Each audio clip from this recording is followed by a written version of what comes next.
anyways, moving on to our first small little topic. I wanted to talk about this last week, but completely forgot. Disney remodeled the World of Disney store in downtown Disney, and I just wanted to play, or not really play, I'm not going to play the whole video, I'm going to scrub through it a bit, and I want to know what you guys think of the new layout, the new redesign, and Alex and I are going to discuss what we think about it and what we think about the future of downtown Disney is going to be, and whether or not we like it or not. Sam says I'm going to get copyright strike. No, this is from one of my good friends, LMG Vids. Not sure. He'd be another cool guy to hang out with. I'll see if he'll, we'll see if he can come meet up with us as well for you guys to meet. That'd be awesome. But yeah, LMG Vids. Link to his video is in the description down below, and I'm not gonna play the whole video. I'm just gonna sort of skip through it. Right off the bat, when I saw this video, it did remind me a lot of Disney Springs, and I don't know if that's a good thing or not. I mean, when I visited the parks, the Walt Disney World parks, I should say, a couple years ago, the first thing we did was go to downtown, or Disney Springs, and I do really love this sort of architecture they have going on there. I don't really know the name of the architecture. I'm really bad with that kind of stuff, but this does look like it's sort of drawing inspiration from that kind of stuff. As you can see from let me get to the part. You can see right here, this sort of logo. They changed the World of Disney logo, and I believe they changed the sign out front, where like the big stitches and all that stuff. But yeah, let's skip through this real quick, just to give you guys an idea of what it looks like. Really, a lot of bricks, it's more like, I guess you could say it's more modern. The popcorn lights, sort of. Yeah, all the new signage, wow. It really is almost unrecognizable. I would not think that this is the same store as the previous one, because the previous one had that classic, 90s Disney aesthetic feel with the oversized props, oversized Disney characters too. But yeah, this is just to give you guys a feel. Big thanks to LMG Vids for taking this video, letting us use it on the stream, and yeah, that's it for that. Let me find a good place to pause it at. I guess that's as good as any, as looking at this guy's face. But right off the bat, I do like the way it looks. I do think it looks very nice, in my opinion. I just don't think it works well in downtown Disney. I don't know what I'm trying to say. I like the way it looked before. I didn't really have any problem with the way it looked before. It's sort of really kind of inviting, friendly on the inside with all the characters. Bryce is even asking where the character models are at, the TikTok croc, all that stuff. All of that is gone, replaced with all this fancy new brick stuff, all this fancy lighting, the skylight. The skylight really does look beautiful. You can't really deny that. But yeah, as you can see, everything, it's really a completely different store. Mateo even says, very nice for anywhere but downtown Disney. Alex, what are your initial thoughts on the World of Disney's new redesign? I actually like it. I don't know if that's what other people would agree with or not, but I mean, because the previous World of Disney had such a very specific look to it. But I actually like this one. It doesn't scream too loudly that it's Disney. You know, it's very the tone of the Disneyness in it is very subdued. It feels like you're it's designed to look like you're in like a market, and like you're in an indoor market and you're looking at stuff from all over the world or whatever. Of course, this is the Disney world that they're looking through, but nevertheless, I think it looks very great. It's very modern, very hipster. Yeah, hipster. And yeah, and the design, like I said, it doesn't scream too loudly that it's Disney, which some people might disagree with. Like, oh, it should be, if it's World of Disney, it should be, loud and should scream itself that it's Disney, and it should show Disney characters everywhere. Maybe, but I kind of like it. I I can't help but wonder if they could have done a better job though. Yeah. That's the only thing. Like, you know, I wonder if the subdued flavor of it is really, you know, fitting for a shop that's all about Disney. But maybe then again, the merchandise speaks for itself. I don't know. All I know is I think it looks great, and who knows? They, you know, it could have looked worse. It could have looked maybe even better. I don't know, but it could have been the Incredicoaster. It could have been the Incredicoaster, but thankfully it looks good. I think the outside though needs to change. I think that's, you know, the outside still reminds me of the previous look. So, yeah. Yeah, very. I do agree with you. It does look really nice on the inside. I also agree that the outside should change as well. Like I said, this is sort of an older-ish video. I believe they do have this sign switched out for the new, I guess, sort of modern logo that they have that you can see right here. But yeah, it doesn't really scream Disney to me.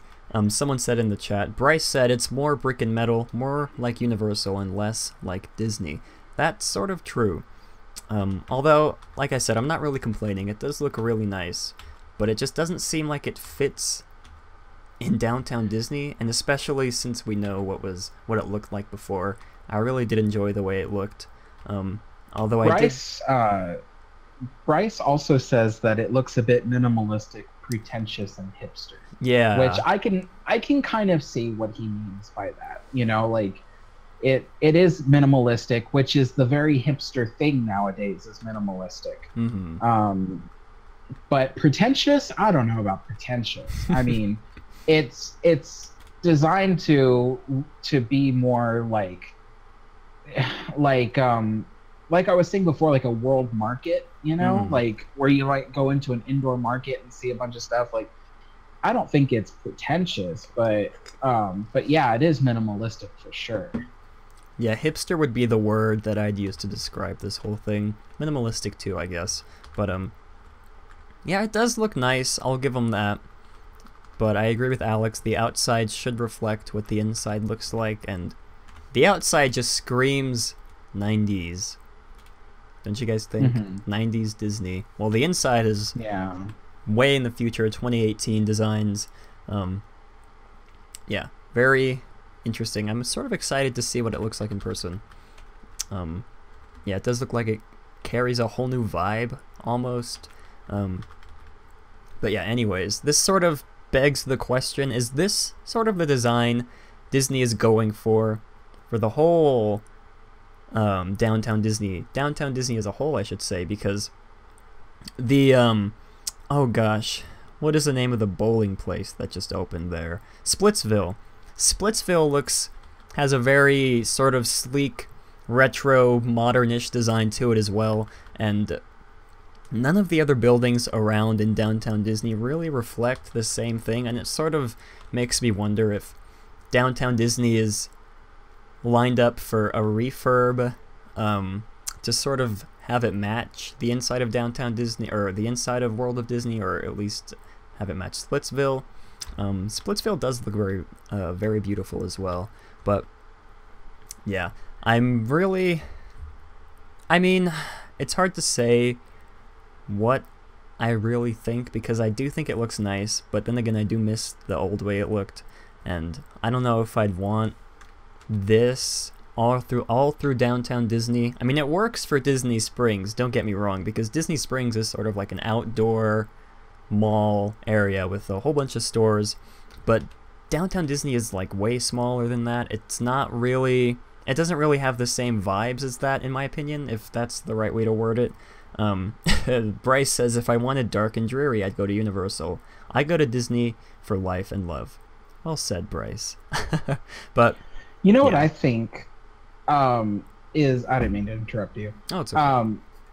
I think, like, what's funny is, okay, you look at Splitsville, and Splitsville is designed to look like mid-century modern, which is what the 1950s look is like.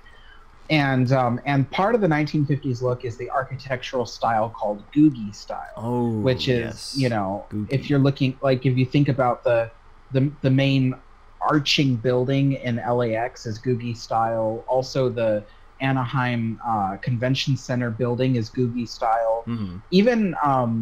Even the Tomorrowland train station at Disneyland is Googie style. Oh, so yeah. all that was done in the 1950s. And you know what's funny is that mid-century modern / Googie style is really coming back. Yeah. And I'm surprised kind of that they didn't go for that look in World of Disney, because that would have been more fitting, I think, and it would have been like really cool look. I mean, just imagine like the whole world of Pixar's Incredibles is mid-century modern. Mm-hmm. So you'd think like that would kind of look more Disney-like.